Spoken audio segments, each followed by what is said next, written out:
உலகமெல்லாம் படியளந்து விட்டு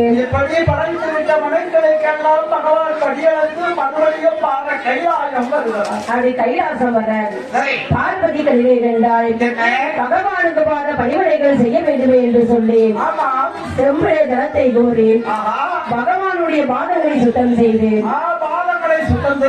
பார்வதி பெண்களுடையாய் அடிபணிந்து தென்னம் விட்டு வைக்கின்றாய்.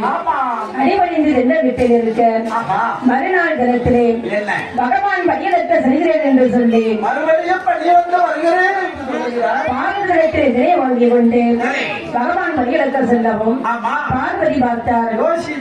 பகவான் தினம் படியலக்க போறேன் சொல்கின்றாரே, அது எப்படி படியலக்க முடியும்? இன்று பகவானுடைய படியிறப்பை நாங்கள் தரிசனம் பண்ணி பார்க்க வேண்டும். பார்வதி வெங்குடியாய் அப்படிங்க இருக்கக்கூடிய விஸ்வகர்மாவை வரவழைத்து காஞ்சிபுரம் கைவிட்டு போட்டுவிட்டு திறப்பு விட்டவே வேண்டும், திருக்காணி போட்டுவிட்டு வேண்டும் என்று சொல்ல விஸ்வகர்மா பார்த்தார்.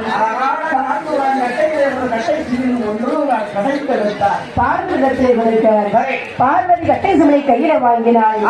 இவ்வளவு சிறிய சிமிடாக இருக்கின்றதே, இதை எப்பேற்பட்ட உருவத்தை பிடித்து அடைக்கலாம்? சிறிய உருவத்தை தான் பிடித்து அடைக்க முடியும். அதே 2 சித்தரங்களை பிடித்து ஆடகமையும் வெள்ளத்திலே பிடித்தடைத்தேன். வேறு எங்கு வைத்தால் பகவான் அறிந்து விடுவார் என்று சொல்லி பார்வதி முன்னாடி சேலைகளை முடிந்து எக்கரிலே சொல்லிக் கொண்டாள். பகவானை எதிர்பார்த்து கொண்டே இருக்க அந்த இறை கண்ட பகவானாகப்பட்டவர் படைத்துவிட்ட மனுக்களுக்கு பற்றி இல்லாமல் வழி வந்துவிட்டேன். பல கைலாச பர்வதம் வர பார்வதி அங்கு எப்படி இருக்கின்றாய்? எப்படி இருக்கிறார்?